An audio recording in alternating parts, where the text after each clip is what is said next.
જય માતાજી મિત્ર, સ્વાગત છે તમારું ફરીથી આપણા એક નાનકડા એવા વ્લોગમાં. તો અત્યારે આવી ગયા છે હું અને મારા પપ્પા વાડીએ, કેમ કે થોડીક દવા છાંટવાની હતી ને પછી જવાનું હતું આપણે કેનાલનું પાણી આવે એનું ફોર્મ ભરવા ડાટા.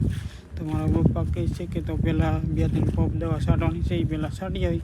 તો આવી ગયા છે હું અને મારા પપ્પા વાડીએ.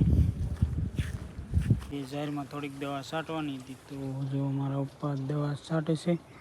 અને છાંટવાની તે આપણે જ પણ અહીંયા પહોંચ્યા ને તો પોપ ભાઈ કહે છે કે તમે રહેવા જો ભાઈ, તો અગાઉથી બંધ પડી ગયો છે, તો આપણે રહેવા દીધું છે. ને જો મારા પપ્પા એકલા છાંટે છે.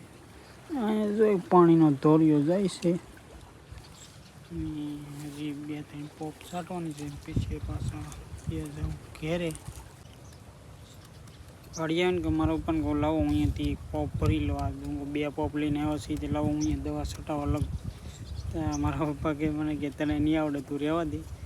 તો મારા પપ્પા પહેલો પોપ લીધો છે ને, તો એ થોડોક જ ભરીને આવેલા ને તો એ ઓટોમેટિક બંધ પડી ગયો.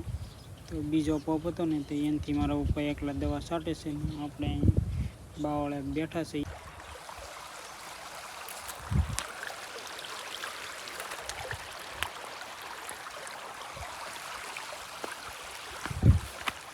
તો આવી કેક છે આપણી વાડી, તમે જોઈ શકો છો. અત્યારે તો આપણે ઝાર વાવેલી છે, લગભગ મહિના દિવસની થઈ ગઈ છે. ને આ બાજુમાં છે બાજરી વાવેલી. તો હજી ચોય પડખી એક આપણે પંખો પણ મોટો જબર મેગાઈ દીધો છે, એટલે ઉનાળો ચાલુ થાય છે ને એટલે.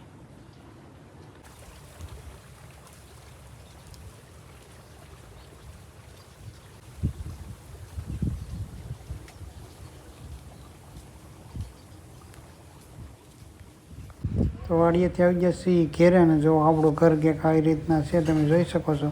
ને વિડીયો કેવો લાગ્યો એક જરૂર કોમેન્ટ કરતા જજો.